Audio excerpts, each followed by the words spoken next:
Allergy जी कोणाला पण होऊ शकते आणि लहान मुलांमध्ये विशेषतः नवजात शिशु ते 12 वर्षे वयातल्या मुलांना तर हा आजार होतोच होतो. बालदमा, खाद्यपदार्थ, डाळी, दूध, शेंगदाणे, भात किंवा थंड पाणी किंवा थंड हवा, परफ्यूम पावडर अशा वेगवेगळ्या गोष्टींची ॲलर्जी असणं हे सध्या कॉमन झालंय. मग त्यावर उपाय एकच. नगर जिल्ह्यातील पहिले paediatric allergist doctor Sagar Wagh Delhi येथील Gangaram institute for post graduate medical education and research सेंटरमधून diploma in asthma and allergy हा कोर्स पूर्ण करणारे डॉक्टर सागर वाघ त्यांच्या वाघ नर्सिंग होममध्ये उपलब्ध आहेत कोणत्याही प्रकारच्या ॲलर्जीवरील उपचार, skin prick test, spirometry, impulse oximetry या तपासण्यांसाठी नगर सोडून कुठेही जाण्याची गरज नाही. संपर्क करा डॉक्टर सागर वाघ आणि डॉक्टर मृणाल वाघ यांचे वाघ नर्सिंग होम, बालरोग, स्त्रीरोग आणि प्रसूती तज्ञ, प्रसूतीगृह and advance neonatal intensive care centre, Chanakya चौक, हॉटेल वैभव मागे, बुरुडगाव रोड, अहिल्यानगर.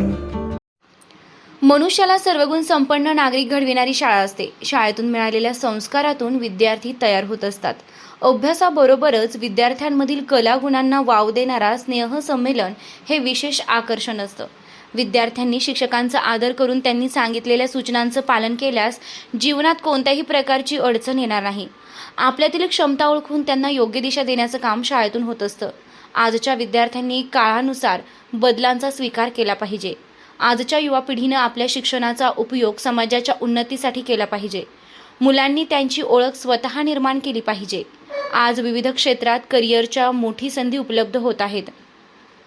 त्यामुळे आपले जीवनातील ध्येय निश्चित करून त्या दृष्टीनं मार्गक्रमण करावे. शाळेतील दिवस जीवनातील सर्वात आनंदी दिवस असतात. पुढील आयुष्यातील तो अनमोल ठेवा आहे, असं प्रतिपादन व्याख्याते व राज्य कृषी परिषदेचे संचालक प्राध्यापक गणेश शिंदे यांनी केलं आहे. विद्यालयीन आयुष्यामध्ये आहात आणि हेच दिवस आहेत उंच भरारी घेण्याचे आणि हेच दिवस आहेत पाय घसरण्याचे. या वयामध्ये पाय घसरू द्यायचे की या वयामध्ये उंच भरारी घ्यायची. मला वाटतं याचा विचार ॲज अ स्टुडंट म्हणून या आयुष्यामध्ये आपण केला पाहिजे. आज तुम्ही डॉक्टरांचं भाषण ऐकलं, डॉक्टर मॅडम इथे बोलल्या. आता काही जणांना वाटेल आपण पण डॉक्टर झालं पाहिजे. कुणी एखादा प्रतिदेश इंजिनियर बघितला, आपल्याला वाटतं आपण इंजिनियर झालं पाहिजे. पण मला वाटतं आपण सगळेजण एकमेकांपेक्षा वेगळे आहोत. प्रत्येकाच्या स्ट्रेंथ वेगळ्या आहेत, प्रत्येकाचे विकनेस वेगळे आहेत, आजूबाजूला असणाऱ्या संधी वेगवेगळ्या आहेत. आपण आपल्या स्ट्रेंथ ओळखाव्यात, विकनेस ओळखावेत, आजूबाजूच्या संधी हेराव्यात आणि नेमकं काय करायचं याचं एक प्लॅनिंग आपल्याकडे असावं. कुणीतरी म्हटलंय डॉक्टर व्हा म्हणून मला व्हायचंय, कुणीतरी म्हटलं इंजिनियर व्हा म्हणून मला व्हायचंय. बघा, ट्रेंड बदलत आहेत. एक काळ होता डीएडचा. डीएडला जर नंबर लागला आणि दोघं नवरा बायको जर शिक्षक म्हणून रुजू झाले, परत त्यांनी मागं वळून बघायचंच नाही. इतकी क्रेज होती डीएडची. आता डीएड कॉलेजेसची अवस्था काय? आता बहुतांशी डीएड कॉलेजेस बंद होण्याची वेळ आहे. त्यानंतरचा बूम होता इंजिनिअरिंगचा. गावात एखादाच इंजिनियर असायचा. गावात जर पाहुणे आले आणि पाहुण्यांनी जर विचारलं ना इंजिनियर साहेब कुठे राहतात, सगळं गाव त्या पाहुण्याला इंजिनियरच्या घरी नेऊन सोडत होतं. आता तुम्ही गावात जाऊन विचारा इंजिनियर साहेब कुठे राहतात, ते म्हणते नाव सांग, प्रत्येक घरात 4 आहे. आणि आता आफ्टर कोविड मेडिकलचा बूम आहे. प्रत्येक आई बापाला वाटतंय पोरगं मेडिकललाच गेलं पाहिजे. बरं, नाही भारतात नंबर लागला तर म्हणते रशियात जाऊ द्या. शिशु संगोपन संस्थेच्या श्रीकांत पेमराज गुगळे हायस्कूल व महेंद्र मधुकर वारे कनिष्ठ महाविद्यालयाच्या वार्षिक स्नेह संमेलन व पारितोषिक वितरण समारंभाचं उद्घाटन व्याख्याते प्राध्यापक गणेश शिंदे यांच्या हस्ते झालं. याप्रसंगी हृदयरोगतज्ञ डॉक्टर राहुल अग्रवाल, बालरोगतज्ञ डॉक्टर दीपी अग्रवाल, संस्थेचे अध्यक्ष दिलीप गुंदेचा, उपाध्यक्ष दशरथ खोसे, सचिव र.धो. कासवा, या सहसचिव राजेश झालानी आदी उपस्थित होते. या प्रसंगी डॉक्टर राहुल अग्रवाल म्हणाले की शाळेतील शिक्षक नेहमीच विद्यार्थ्यांच्या उज्ज्वल भविष्यासाठी प्रयत्न करत असतात. सर्वसामान्य परिस्थितीतील मुलांसाठी विशेष शाळा राबवित असलेले उपक्रम कौतुकास्पद असेच आहे. विद्यार्थ्यांनी आपल्यातील क्षमता ओळखून त्या दृष्टीने ध्येय ठेवून अभ्यास करावा, यश आपणास निश्चित मिळेल असं सांगितलंय। नमस्कार सभी को। बच्चे लोगों को हिंदी चलेगी क्या? पहले तो सबको बहुत सारा थैंक यू। आप इतनी देर से हम लोगों को सुन रहे हैं, यहाँ बैठे हैं, इतने सुंदर सुंदर तैयार होकर आए हैं, देखकर ही मन को जो है एकदम आनंद आ गया।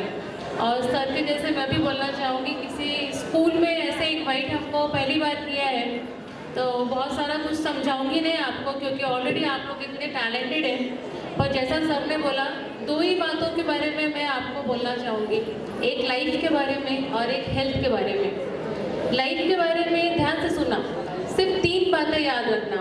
पहली ये कि रोज़ काम करना, आज पढ़ाई है कल जॉब रहेगा, पर रोज़ करना, किसी भी दिन घर पर नहीं बैठना, रोज़ काम करना। दूसरा ये कि आपके अंदर फ्लेक्सिबिलिटी रखना, कभी ये नहीं सोचना कि हमें ये करना है तो हम यही करेंगे। आज हमको डॉक्टर बनना है डॉक्टर बनेंगे, इंजीनियर बनना है इंजीनियर बनेंगे, नहीं तो कुछ भी नहीं करेंगे, गप्पे मारेंगे, ऐसा नहीं। रोज़ रोज़ आप जो काम करते हो काम करना, लेकिन काम में फ्लेक्सिबिलिटी रखना। और तीसरी बात, विनम्र रहना। हम कितने भी बड़े हो जाएं, पर विनम्रता अगर हमारे पास नहीं है ना, तो at the end of the day हम खाली रह जाते हैं। दूसरी बात आपको हेल्थ के बारे में बोलूँगी, एक्टिव रहना। हमेशा अभी आप लोग गेम्स खेलते हैं, स्पोर्ट्स खेलते हैं, जैसे जैसे हमारी उम्र बढ़ती है ना, एक्टिविटी कम हो जाती है, आप एक्टिव रहिए। दूसरा, तेल घी फास्ट फूड फ्रेंच फ्राइज कितनी बार भी समझाया, छोड़ा नहीं चाहता, पर अगर अभी आपने छोड़ दिया ना, तो बाद की आपकी लाइफ बहुत अच्छी निकलेगी। आप नहीं भी छोड़ सकते तो आपके छोटे भाई बहनों को मोटिवेट करिए, क्योंकि आदतें ना बचपन से पड़ जाती हैं, चाहे काम करने की हो चाहे हेल्दी रहने की हो। Thank you. याप्रसंगी संस्थेचे विश्वस्त विजय गुंदेच्या, वसंतलाल चोपडा, संजय चोपडा, मनसुखलाल पिपाडा, बन्सी नन्नवरे, रश्मी येवलेकर, LK आव्हाड, चंद्रकांत अनेचा, सचिन डागा, प्रीती डागा, प्रमिला बोरा, सीमा गुंदेचा, शिवनारायण वर्मा, विलास पटवा, हर्षल अनेजा, कांचन गावडे, विनोद कटारिया, मुख्याध्यापिका योगिता गांधी, प्राचार्य दत्तात्रय कसबे आदी उपस्थित होते। यावेळी विविध क्षेत्रात नैपुण्य मिळविलेल्या विद्यार्थ्यांचा मान्यवरांच्या हस्ते गौरव करण्यात आला। सांस्कृतिक कार्यक्रमाअंतर्गत विद्यार्थ्यांनी देशभक्तीपर गीते, समाज प्रबोधनपर गीते, भारुडे आदी नृत्यपर कार्यक्रम सादर करण्यात आली। तसेच यावेळी प्राचार्य दत्तात्रय कसबे, उपशिक्षिका उज्ज्वला सूर्यवंशी, प्राध्यापक संजय शेवाळे यांना आदर्श शिक्षक पुरस्कार मिळाल्याबद्दल व प्राध्यापक सुभाष शिंदे यांची राज्य कनिष्ठ महाविद्यालय हिंदी अध्यापक संघाच्या राज्य कार्यकारिणीवर निवड झाल्याबद्दल मान्यवरांच्या हस्ते सन्मान करण्यात आला। कार्यक्रमाचं सूत्रसंचालन वैष्णवी केंद्रे व उमादेवी राऊत यांनी केलंय। पारितोषिक वितरणाच्या समारंभाचं सूत्रसंचालन प्रवीण पाटील यांनी केलं। सांस्कृतिक कार्यक्रमाचं सूत्रसंचालन आशा वरखडे व कल्पना तुपे यांनी केलं। शेवटी प्राध्यापक सुभाष शिंदे यांनी आभार मानले।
प्रतिनिधी दीपक कासवा, अहिल्यानगर.